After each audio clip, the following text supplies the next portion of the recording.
வணக்கம் நண்பர்களே, welcome back to another episode. இந்த எபிசோட்ல நம்ம ஒரு சின்ன கண்டென்ட் தான் பார்க்க போறோம். ஆல்ரெடி இதை வந்து நீங்க ஆல்ரெடி நிறைய சந்தர்ப்பங்களை பயன்படுத்திட்டு இருப்பீங்க. பலருக்கு வந்து இதோட அர்த்தம் என்ன, எப்படி ஃப்ளூயண்டா பயன்படுத்துறோம்னு தெரிஞ்சிருக்கும். அது பழக்கம் இல்லாதவங்களுக்காக இந்த ஒரு குட்டி எபிசோட்.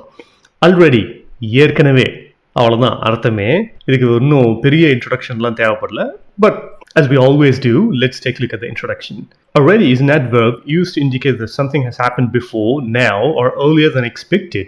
அதாவது ஒரு விஷயம் வந்து நம்ம எதிர்பார்க்கறதுக்கு முன்னாடியே வந்து நடந்துருச்சு அப்படின்னு சொல்றது, ஏற்கனவே அப்படின்னு சொல்லுவோம் இல்லையா, அவ்வளோதான். அதுக்கு முன்னாடி இந்த adverb என்ன அப்படின்னு யோசிக்கிறவங்களுக்கு ஒரு சின்ன recap. An adverb is a word that modifies or gives more information about a verb, adjective, another adverb, or even a whole sentence. Adverbs typically describe how, when, where, or to what extent something happens. ரொம்ப லென்த்தியாக போய்கிட்டு இருக்குல்ல, ஆனால் ஒன்றும் நீங்கள் நினைக்கிற மாதிரி காம்ப்ளெக்ஸான விஷயமே கிடையாது. ஒரு விஷயத்தை வந்து டிஸ்கிரைப் பண்ணுறது. உதாரணத்துக்கு, he ran quickly, எப்படி ஓடினார், ரொம்ப வேகமாக, விரைவாக. she sings beautifully, எப்படி பாடினாங்க, ரொம்பவே அழகா.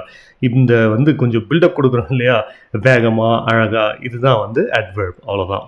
இப்போ types of using already in sentences, எந்த மாதிரியான வாக்கியங்களில் இதை வந்து நம்ம பயன்படுத்தலாம். affirmative sentence வந்து பாசிட்டிவாக பேசுறது, ஒரு சப்போர்ட்டிவாக பேசுறது. question, கேள்வி கேட்கறது. நெகட்டிவ் சென்டென்ஸ், மறுத்து பேசுதல். சர்ப்ரைஸ் ஆர் எக்ஸ்பெக்டேஷன், ஒரு வியப்பு, ஆச்சரியம். இந்த மாதிரி சென்டென்சஸ்லாம் வந்து நம்ம ஆல்ரெடியை வழக்கமாக பயன்படுத்துவோம். இப்போ உதாரணங்களை பார்ப்போம், உங்களுக்கு இன்னும் சுலபமாக புரியும்.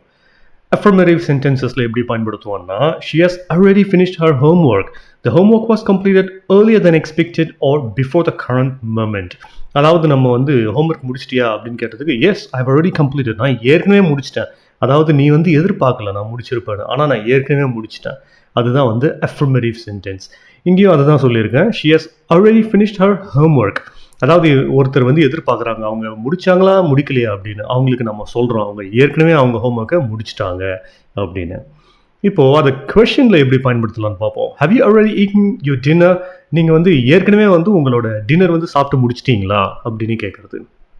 So it's asking if the person has eaten the dinner before now or sooner than expected. அடுத்து negative sentence, I haven't already seen that movie. நான் ஏற்கனவே அந்த படத்தை பார்க்கவில்லை. Implying the movie has not been watched up until now. இந்த moment வரைக்கும் நான் வந்து அந்த மூவியை வந்து பார்க்கல அப்படின்னு சொல்கிறதுக்கு. Surprise or expectation, you already here? இல்லை நம்ம சரியான ஃபார்மேட்டில் கேள்வி எப்படி கேட்கலாம், are you already here? I thought you would be late. நீ தாமதமாக வருவேன்னு நினச்சேன், அதுக்குள்ளே வந்துட்டியா அப்படின்னு நம்ம வந்து ஒரு வியப்பாக கேட்குறது. Expresses surprise that someone has arrived earlier than anticipated or expected. இந்த வார்த்தைகள்லாம் உங்களோட பழக்கத்துக்காக கொடுத்துருக்கேன். earlier than expected தான் வந்து earlier than anticipated, எதிர்பார்த்தலுக்கு முன்னாடியே அப்படின்னு சொல்கிறதுக்காக.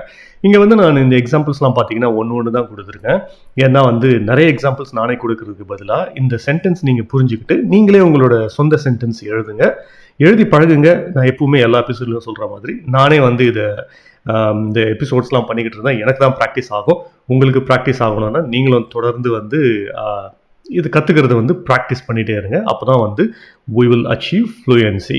fluency எல்லாருக்குமே வரும். அதுக்காக வந்து பிஸியாக இருக்கிறேன், அதனால் எனக்கு வேலை செய்கிறதுக்கு நேரம் கரெக்டாக இருக்குன்னு நினைக்கிறவங்களுக்கு ஒன்றும் தப்பு இல்லை. இப்போது அதிக நேரம் செலவு பண்ணுறவங்க 6 மாதத்தில் கற்றுக்க முடிஞ்சால் நீங்கள் 1 வருஷத்தில் கற்றுக்க போகிறீங்க. ஒன்றும் தவறு இல்லை. Take your time and enjoy the learning. இன்னைக்கு அவ்வளோதான், கொஞ்சம் சின்ன டாபிக். இதுக்கு அடுத்து இன்னொரு சுவாரஸ்யமான டாப்பிக்கோடு உங்களை சந்திக்கிறேன். Thanks everyone for your valuable time and see you all in next episode soon. Happy learning.